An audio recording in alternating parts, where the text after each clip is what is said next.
Okay, as I mentioned, under the Arts Council Building Resilience Programme, there are 4 different strands.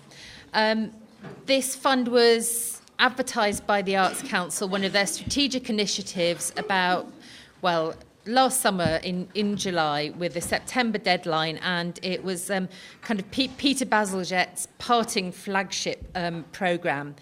And when you're as old as I am and you've been around as long as I have, buzzwords come and go. And at the moment, the buzzword is resilience, as we all know. When we were trying to find the URL and hashtags and so on for this programme, everything to do with resilience had been taken because it is the term du jour. But in some ways, this programme was quite prophetic, because if you have seen the DCMS white paper that has come out recently, in terms of language and ethos, it is very much talking about resilience and independence and breaking the cycle of reliance, long-term reliance on arts funding, that the role of the Arts Council should be very much more a development agency. And I think, there are overtones about get your act together in resilience, which we absolutely don't subscribe to, but this is the ideology that we are all working to at the moment. So I think we feel it quite important to own it and turn it into something challenging but positive that we can all apply our creativity to. So I'm just going to talk very quickly about two of the other programmes. And as I said, we're really delighted to have Claire Thurman from People Make It Work, who are managing the Change Creation programme here. We're absolutely delighted to be part of a cohort of 4, and we're looking at ways that we can work cooperatively and flexibly together and network our networks. One of the things that came across very clearly from you all is how you can extend your networks and access different expertise, and this is something that all 4 cohorts are really keen to do and work together. That yes, you may be following an individual programme, but there will be plenty of opportunity to connect and learn with and from the other cohorts too. So the other programmes there's a strand looking at diversity and entrepreneurship, which is being delivered by the School for Social Entrepreneurs. They are very much looking, I think, around organisations that are thinking about business modelling, the best way to set yourself up, again, maybe around business planning, mission development. They're wanting to work with directors and executives, senior management. They want you to have at least a £75,000 annual turnover and to have been running for at least 3 years and with 2 full-time members of staff. So those are their eligibility criteria. And then there is a programme that's going to be looking at fundraising and revenue diversification. They are looking at different areas of revenue, but they will be concentrating in quite a focused way around philanthropy and really thinking about how you can look at your whole organisation, from your trustees through to your staff, through to your programming and mission, to really turn your whole organisation into a lean, mean fundraising machine. So without further ado, I would like to hand over to Claire, who's going to give you a bit more detailed information about the Change Creation programme, the 4th strand of the Building Resilience programme. Thank you, Claire. Thank you. I'm going to just stand here so I can move around a bit, but if you can't hear me, then shout and I'll go up to the microphone. So as Suzie said, my name's Claire and I'm an associate of People Make It Work, and we're running the Change Creation strand of the Resilience programme. This programme, Change Creation, is really for leaders who have a pretty good idea of what change they want to create in their organisation, are ready to get started and can deliver this change within a 2-year period. People Make It Work, we're an organisational development consultancy. We've been working in the cultural sector for 17 years and supporting organisations to create change. Each organisation taking part in the programme gets 6 2-day workshops, plus 8 elective specialist workshops that are honing in on specific topics that people have identified they need to work more on. External training, a learning hub, which is going to be a mechanism for peer learning across the cohort of organisations taking part, a researcher in residence, and a minimum of 4 days change consultancy in your organisation, as well as action learning, coaching and mentoring support. There's also some support with accessing finance, and some advice and insights from the advisory team, including some leaders from Google and Fundsurfer, Jerwood Foundation, Arts Council, so a kind of quite a range of perspectives. So it's for 25 organisations and 50 leaders, so we're imagining 2 people from each organisation, and it's about enabling them to create change within their organisation, how to take their organisation with them on that process.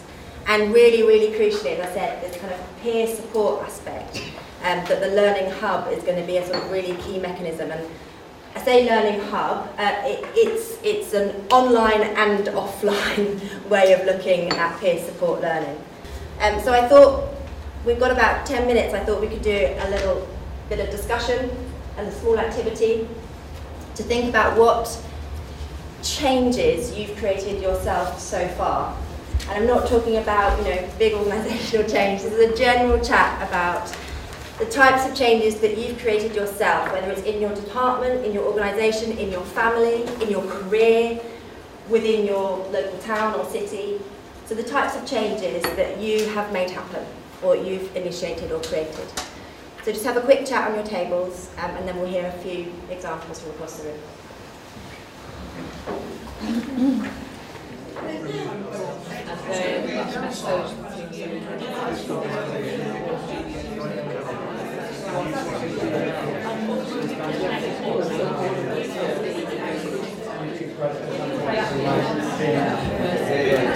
A quick pause, and I just want to hear a couple of examples, and then I'm going to give you another question. You can carry on talking about.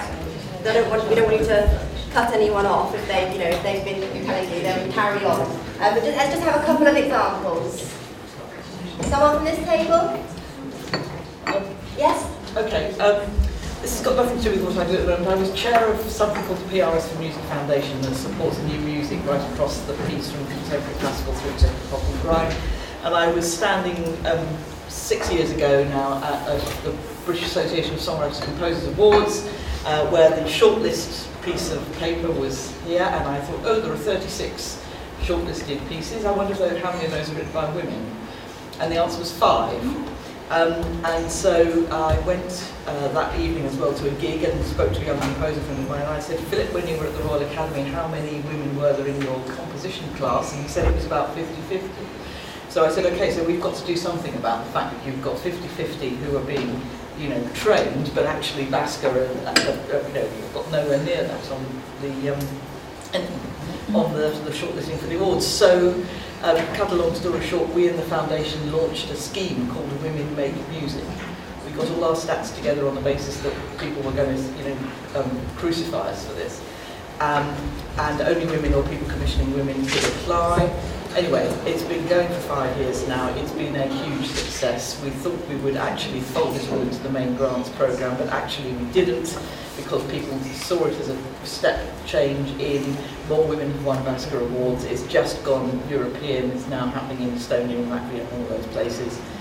We had a big party at Imogen Heap's house a little while ago, and interestingly, nobody questioned the story, because we were right.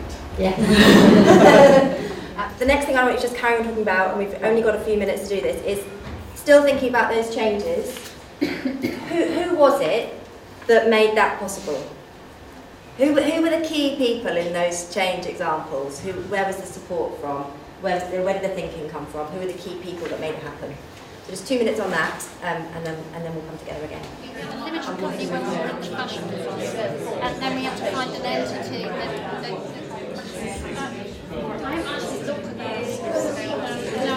So just a couple of examples about people, the types of people that were involved or that supported that change. Can I ask that table in the corner? Just a couple of ideas.